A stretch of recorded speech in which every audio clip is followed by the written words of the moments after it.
We go and we are recording now. So good morning and welcome to one more show of Bits and Banter. We have a guest today, because it's morning. So he is, as you see, he is Arvind Shankar. He stays in Kochi. Arvind started his journey as a techie and then he graduated to become a consultant. So he works with a multinational in Kochi. We'll leave it there. He's a sports enthusiast. He loves cricket. He sort of started playing cricket, or he started getting the nuances of the game somewhere in the 1990s, mid 1990s. That was the year actually India missed out on qualifying for the finals of the World Cup. That's one thing that comes to mind. That I remember that agonizing scenes in Eden Gardens where you had Vinod Kambli crying and and Sri Lanka actually winning because without the game being over. So yeah, so we'll leave all of that out. We'll come to the IPL now. So, and Arvind has been watching what we have been dishing out every morning, hopefully.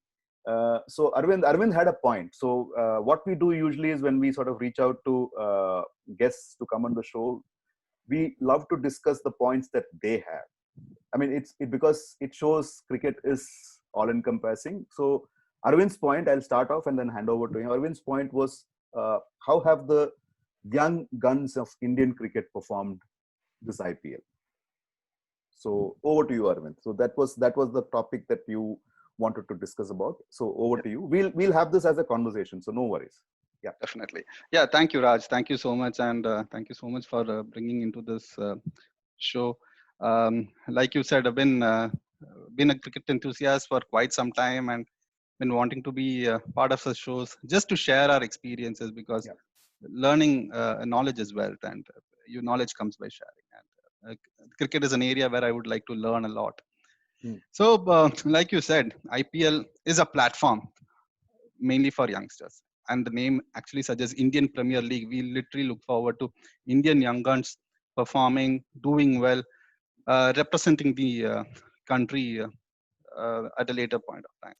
We have seen starting from 2008 how players like Yusuf Pathan, Ravindra Jadeja, Ravichandran Ashwin, towards mid 2010s, Hardik Pandya, Jasprit Bumrah, who have uh, made their presence felt in IPL, eventually have come on to win matches for the Indian cricket team. It has been the same situation for the last 2-3 years as well, and we've been focusing mainly on young guns, young batsmen, because Indian team, as you know, is always filled with batsmen, and the competition to enter the Indian batting lineup is immense. But still, we feel that there's a lot of talent who can actually break through to the Indian batting team. To start off with names like Sanju Samson, Prithvi Shaw, Shubman Gill, the lot of others like now Mayank Agrawal, KL Rahul, they are all now late 20s. But when we talk about young guns, people who are less than 25 and below, I'll start off with Sanju Samson. This name has been very prominent. I mean, coming from Kerala, this has been very prominent for the last so many years. Not only in Kerala, it has been prominent across the world. Sanju Samson, the moment he stepped into the IPL in 2013, 2014, he showed the world that what he's capable of. At that time, we thought that he's 18, 19, he still has time to do. Now he's 25. And he started the season with, with so much of promise that we just felt that he's the next, probably he's going to be the next sensation in Indian cricket. But today, after completing 10 games, the story is again the same old story, which we've been seeing for the last 2-3 years. So I'll talk about the other players too. But talking about Samson, he is now 25. At this age, we had Yuvraj, Dhoni, Kohli, Sehwag. All these players were peaking, and they were playing for India, and they were peaking at this age. So what is going wrong with Sanju Samson at this currently? The biggest irony, or say probably, is that he's coming from the school of Rahul Dravid, where he was coached with under him in Rajasthan Royals for India A. Correct. What is the issue he is facing? What is he lacking? I think the first and foremost thing what I feel is temperament. he tends to miss out. He tends to get carried away. It was understandable during the initial days of his career, but the same old mistakes are being followed here also. So let me ask you one question. Can I mean, we'll make it Sure. conversational. So let me ask you Sure. one question. Do you think, for example, see, you mentioned some of the names. I mean, the names that you mentioned actually brought this question to me. Dhoni, Yuvraj, these guys were given clearly defined tasks, saying, okay, you know, this is what you're supposed to do. So do you think Sanju Samson is missing out, or we don't know what happens in the dressing room? But I'm saying, does he have a role that he is clear about in the playing 11 of any team he plays? Currently, he played for Delhi also. Currently, he's in Rajasthan Royals. So, is that something that you would look at and say, you know, does he really know his role? See, following his career in at least in IPL for the last few years, he knows his role. Okay. I think he knows his role. Or he should at least. Yeah. Yeah, he should. I will give him the benefit of doubt, but more often than not, he has played in the top 3 for whichever team he has played. Be it Delhi Daredevils at that point of time, be it Rajasthan Royals even before that. Yeah. He used to open. Now he is coming at number 3. I gave him the benefit of doubt even when he was promoted. Brought down to bat at number 4, saying that probably this is not where he's suitable. Even Virat Kohli is not suitable at number 4. He wants to face more deliveries. He wants to face more balls, and that's why he's batting in top 3. Same thing is with Sanju Samson. Yeah. So he knows his role. It's not that he's not batting where he wants, where he does not want. Yeah. So I can like there are 10 games. 6 games he batted at number 3. 4 games he batted at number 4. I understand that those 4 games probably you can give the benefit of doubt, but for a class player like Sanju Samson, out of those 4 games where he batted at number 4, he's bound to fail in 2 games. That is quite understandable. Yeah. But the problem is not that. Sanju Samson, he hits for a 6. Next ball he tries hitting again. When you have the ground rule that when you hit for a 6, when you already know that you have scored 8-9 runs in 3-4 balls, tap for a single and run. No, he's committing the same mistake again and again. So I don't feel there is lack of communication with regards to his role. He's been batting in top 3 for quite some time, or at least more than 60% of his IPL career. So that should not be a concern for, I feel. Okay, so which basically then leaves us with, okay, what I understand you saying is that he just needs to sort of play proper cricket. He doesn't need to overdo. He's talented enough to not wanting to prove himself again and again. Yeah, you are good. We accept that. I mean, you just play your natural game. If you are coming in after the fall of the first wicket, say in the 4th over or 5th over, whatever, whenever you come in, you try to play out as many deliveries as possible instead of trying to sort of being cute or trying to overdo things, because you will eventually get to the score that you want. Yeah. Yes. So he's not. Yeah. Yes, correct. So he's playing his natural game absolutely fine. I mean, start in the first 3-4 balls he's trying to hit. He clears the boundary quite well. Easily. Most easily. Yeah. This 90 meters, half of his sixes are crossing 90 meters. So that is not an issue. But the issue is probably once he hits, he overdoes. Probably he gets carried away. I don't know. I don't see him getting carried away, but he's trying to overdo a lot of things. Yeah. So that is where the bowlers try to capitalize and get his wickets quite easy. I mean, so let me just lapse into Malayalam for one thing. It's like in Kerala they say, എല്ലാം നമ്മുടെ തലയെ വെച്ചോണ്ട് നടക്കുന്ന പോലെയാണ്. I mean, like I'm carrying the entire burden of the team on my shoulders. You don't need to do that because there are others also in the team. True. Right? Very true. That seems to be his. That's a good point actually, because if you look at it carefully, it's almost like he wants to say, okay, I will do everything for the team. I mean, I'm here. So he's a brilliant fielder. He's a brilliant fielder. He's behind the stumps. Excellent keeper. He's probably the best keeper today that you have seen in IPL. Correct. In amongst all teams. Yes. And then he wants to be the best batsman also. So you're basically carrying extra weight of than you want to carry or than you are supposed to carry. So maybe that is where the role clarity also needs to come in. I mean, if you look at it in a very skewed way. Yes. Go ahead. Somebody tells him that, no, you don't want to do this. You be yourself. It's okay. Yeah, correct. So that has to be communicated. I don't know whether it's been done and whether he's repeating the same mistakes again and again. But yes, if it has not been done, it has to be communicated to him, saying, "Boss, I know. I mean, this is how you have been playing, and this is not how you are supposed to play at this juncture of the game." Yeah. First two games, I closely watched that. He never overdid things. Yes. He knew the ground very well. He knew the bowlers very well. He knew whom he had to take on. Yeah. So he was clear on what he wanted to do. Yes. Somehow after that, things changed. Hmm. This was the same situation 2017, 2018, and 2019. Yeah. First two matches, he scores close to about 150, 160 runs. The next 7, 8 matches, his form dips down. Yeah. I think the saddest part is he's a person who can strike the ball very well, and his strike rate is really high. Yeah. This season, I just saw a stat that first he had close to about 160 strike rate, Hmm. and last 8 matches, his strike rate is just close to 100. Yeah. That is, if he's coming and scoring 15 of 6 balls and going, that is quite understandable. Yeah. So, So I think let us look at another person now. I mean, I think the other person that immediately comes to mind is Prithvi Shaw. We saw him yesterday also. we saw him yesterday also. What?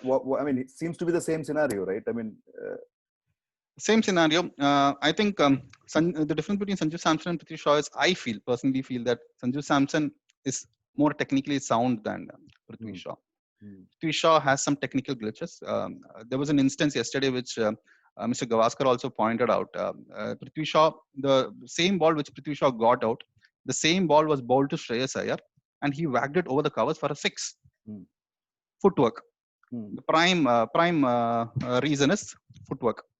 So footwork is very, very important when it comes to cricket, and that was clearly shown. His foot was towards the left. Prithvi Shaw, he tried hitting over the air, he got caught out.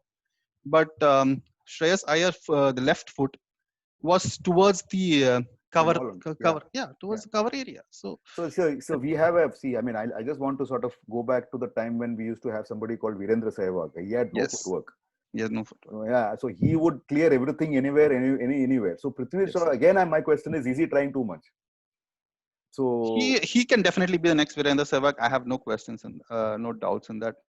I mean, if Virendra Sehwag is one of a kind, definitely Prithvi Shaw can also become that kind of a player, because Virendra Sehwag, you see the ball, hit the ball. Yeah. The difference I feel here is Prithvi Shaw currently is he's not seeing the ball.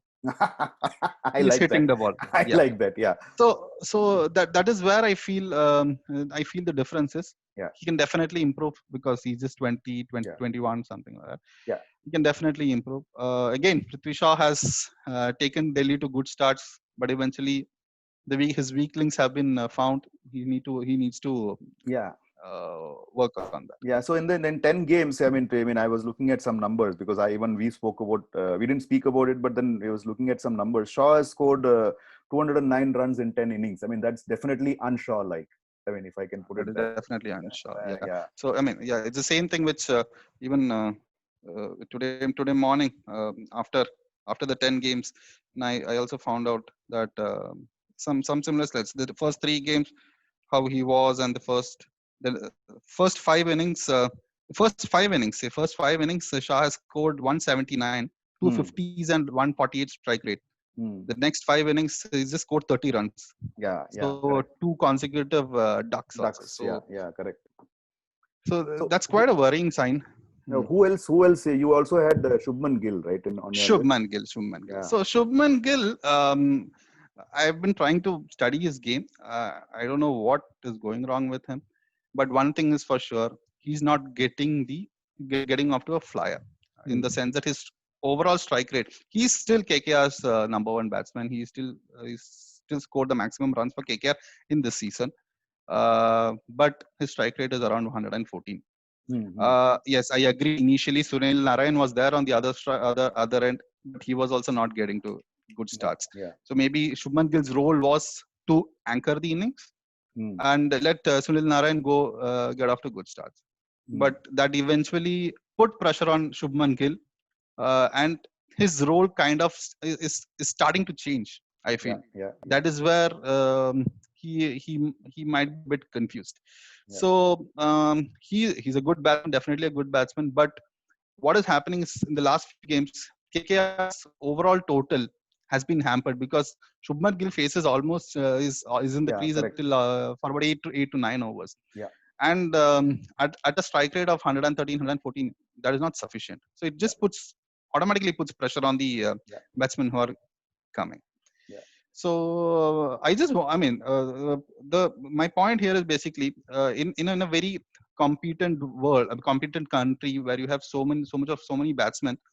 This IPL was a perfect platform for them to actually make their mark. Yeah. One reason mainly there's no crowd pressure, and this was a good opportunity. We knew that Shikhar Dhawan was kind of slowly fading away from T20s. Rohit Sharma was not looking in good form. This was a perfect chance for these Guys. Yeah. guys. I'll bring in one more youngster actually. Yeah. So you mentioned, see, I mean, I see since we mentioned Shubman Gill, I mean, I close my eyes. I actually would love to see Shubman Gill and Devdutt Padikkal batting together for India in a white ball game. Think about that. That it will be a Definitely. brilliant combination. It'll be a brilliant combination. Yeah. Yes. So Padikkal also, if you see, he's also seems to be going through the same thing that you mentioned about Gill. Padikkal is stuck because our Aaron Finch is going slow. I'm going slow. He started off brilliantly, right? First 3-4 matches, he was like, I mean, that stylish swing of the bat and 6'3". When he puts 1 foot forward, he's half the pitch he has covered, right? Like, I mean, one of the best left-handers in recent times for India. Correct. Very true. And very true. 20 years.